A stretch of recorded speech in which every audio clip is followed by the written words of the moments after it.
Hello दोस्तों, मैं हूं प्रदीप गोहित और आप देख रहे हैं पीएस वैली प्लस। दोस्तों, महाअवतार नरसिम्हा मूवी को पब्लिक का इतना प्यार मिल रहा है कि ये मूवी यहां से यहां पे पहुंच गई है। दोस्तों, आज हम बात करेंगे इसके बजट की और इसके कलेक्शन की, इसने कितना कमाया, और उससे अलग हम एक बात करेंगे इसकी ऑक्यूपेंसी की, इसके फुटफॉल की। तो ये सारी बातें इस वीडियो के अंदर होने वाली हैं।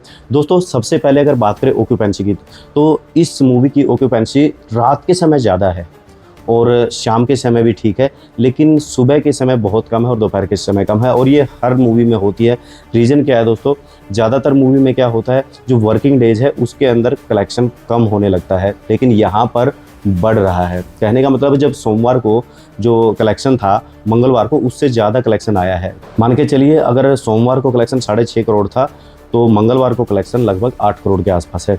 तो इस तरीके की यहाँ पर थोड़ा सा फेरबदलाव देखने को मिल रहा है। दोस्तों, इस मूवी की अगर ओवरऑल ऑक्यूपेंसी देखी जाए रात के समय, तो 90% ऑक्यूपेंसी है। और दोस्तों, किसी भी मूवी के हिट होने का, फ्लॉप होने का सबसे जो मेन चीज़ देखी जाती है वो तो पैसा है, लेकिन उससे अलग अगर दर्शकों का प्यार देखना उस मूवी के प्रति, तो वो फुटफॉल से ही पता चलता है। क्योंकि दोस्तों, जब गदर 1 और गदर 2 मूवी आई थी, उस टाइम पर जो उसका फुटफॉल था वो आज तक रिकॉर्ड ब्रेक नहीं हो पाया है। उसका फुटफॉल सबसे ज़्यादा था। भले ही दूसरी मूवियों ने पैसे ज़्यादा कमाए हो, लेकिन फुटफॉल उसी का ज़्यादा था, क्योंकि उसका जो प्राइस टिकट था वो 100 रुपये रखा गया था। तो इसलिए दोस्तों, किसी भी मूवी के अंदर ऑक्यूपेंसी और फुटफॉल का बहुत मायने होता है। और यहाँ पर दोस्तों, इसकी जो 90% ऑक्यूपेंसी रात को है और शाम को लगभग 70% ऑक्यूपेंसी है। तो ये बहुत बड़ी बात होती है किसी मूवी के लिए वर्किंग डेज़ के अंदर। वर्किंग डेज़ में इतनी ऑक्यूपेंसी बहुत कम मिलती है, वो भी रात के समय। तो दिन के समय इसकी ऑक्यूपेंसी की अगर बात करें 50% तब भी चल रही है, लेकिन सुबह की जो ऑक्यूपेंसी है वो 30 के आसपास ही है, क्योंकि सुबह ज़्यादा लोग जा नहीं पाते। तो ओवरऑल अगर हम एक वो निकाले एस्टिमेट, तो वो एस्टिमेट बैठता है लगभग 60 के आसपास, और ये बहुत बड़ा आंकड़ा है, ये छोटा आंकड़ा नहीं है। अब दोस्तों, बात करेंगे इसके शोज़ की, तो शोज़ पहले स्टार्टिंग में इसके शोज़ रखे गए थे 450 से 500, फिर बाद में वो 850 900 हो गए, और अब वो बढ़कर 2000 के आसपास जा चुके हैं, क्योंकि लोगों का प्यार ही इतना है इस मूवी के प्रति। अब बात करते हैं इसके कलेक्शन की। दोस्तों, वैसे तो मैंने 3-4 दिन का कलेक्शन पहले भी बताया है और वीडियोज़ के अंदर, लेकिन आज स्पेशल वीडियो उसी के ऊपर बन रहा है, तो इसके ऊपर ही बात कर लेते हैं। दोस्तों, इस मूवी का जो पहले दिन का कलेक्शन था वो था 1 करोड़ 75 लाख। जो पहले दिन का, जो शुक्रवार को इसका कलेक्शन आया था, ज़्यादा लोगों को पता नहीं था, शोज़ भी ज़्यादा नहीं थे। फिर सेकंड डे पे इसका कलेक्शन डबल हो गया था, जब लोगों को पता चला मूवी अच्छी है। शोज़ नहीं बढ़े थे, लेकिन मूवी अच्छी है इस तरीके से पता चला, तो उस समय पर इसने जो कलेक्शन निकाला था वो निकाला था 4 करोड़ 75 लाख रुपए।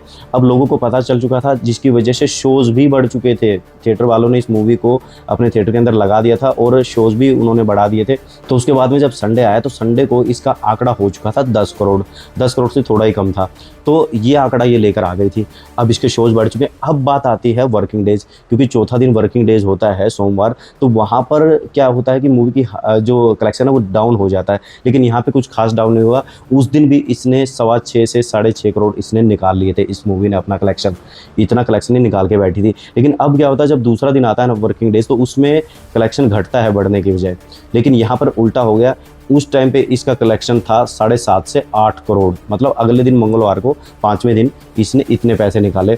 तो आज अभी चल रहा है, देखते हैं क्या होता है। आज जो छठा दिन है इसका, लेकिन अभी भी बता रहे हैं कि लगभग 3 से 4 करोड़ ये अभी तक जो है टिकटें बुक हो चुकी हैं इतने की, और शायद ये शाम तक आंकड़ा आ जाएगा। ये तो सुबह का आंकड़ा है, तो 2 करोड़ के आसपास तो अभी तक बैठ चुका है। तो देखते हैं कितना होता है, लेकिन कुल मिला के अगर सही मायने में अगर 5 दिन का हम देखें कलेक्शन, तो इसने लगभग 30 करोड़ रुपये अपने निकाल लिए हैं।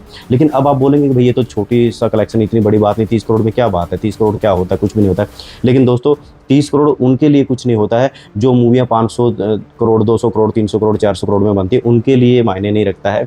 लेकिन उस मूवी के लिए तो मायने रखता है ना, जिसका बजट ही इतना छोटा हो। तो दोस्तों, एक एनडीटीवी की साइट पर थोड़ा सा खुलासा हुआ और डायरेक्टर ने भी थोड़ा सा बोला था, तो थोड़ी सी हिंट हमारे पास जो आई है, क्योंकि कहीं पर इसका जो बजट है वो दिखाया नहीं गया है, लेकिन जो एक हिंट हमारे पास आई है उससे पता चलता है कि इसका बजट 4 से 5 करोड़ है। और दोस्तों, अगर 4 करोड़ इसका बजट है, बाकी जो प्रमोशन के ऊपर जो इसका पैसा लगा 5 के आसपास हो गया होगा, तो उस हिसाब से तो देखा जाए तो ये बजट तो निकालना छोड़ो, ये तो अपना कमाई करके बैठी है। मतलब अपनी मूवी 3-4-6-7 मूवियाँ और बना सकते हैं, इतना बजट ये निकाल के बैठी है। उस हिसाब से तो ये सुपर डुपर हिट हो चुकी है। तो इस हिसाब से ये नॉर्मल मूवी के मुकाबले ये तो अपना काम करके बैठी है। क्योंकि दोस्तों, अब एक आपको पता है, अगर कोई 500 करोड़ में मूवी बनी है, अगर वो 600 करोड़ कमा भी लेती है, तो उसका इतना ज़्यादा फर्क नहीं पड़ता है। लेकिन कोई 4 करोड़ 10 करोड़ इस तरीके से मूवी बनी है और वो अपने बजट का 30-40 जो भी है करोड़ कर लेती है, तो मान के चलो फिर उसके बाद में तो तो वो सुपर हिट ही मानी जाएगी मूवी। जब कोई भी मूवी अपने बजट का 2 गुना 3 गुना निकाल लेती है तो उसे सुपर हिट बोल दिया जाता है। तो यहाँ पर तो भाई 6-7 गुना निकाल के बैठी है, तो ये तो सुपर डुपर हिट हो ही चुकी है। तो कुल मिला के इस मूवी ने ये साबित कर दिया है कि छोटे बजट में भी बड़ा धमाका किया जा सकता है। ये ज़रूरी नहीं है आप उस मूवी को अच्छा बनाने के लिए ज़्यादा पैसा ही लगाना होता है या फिर ज़्यादा बजट बढ़ा के ही उस चीज़ को बनाया जाए तभी वो मूवी अच्छी बनेगी। ऐसा कुछ नहीं है। इस मूवी ने साफ साफ बता दिया कि अगर आप छोटे बजट पे मूवी बनाओगे तो भी इस तरीके से अच्छी चीज़ें बन सकती हैं। स्त्री ले लो, स्त्री 2 ले लो, वो कितने में 30-30 40-40 करोड़ में बन के और अपना 700-700 800 करोड़ कमा के बैठी हैं। उसके बाद में सैयारा देख लो, सैयारा मूवी 35 से 40 करोड़ में बनी है और उसके बावजूद में इसने 300 करोड़ कमा लिए हैं।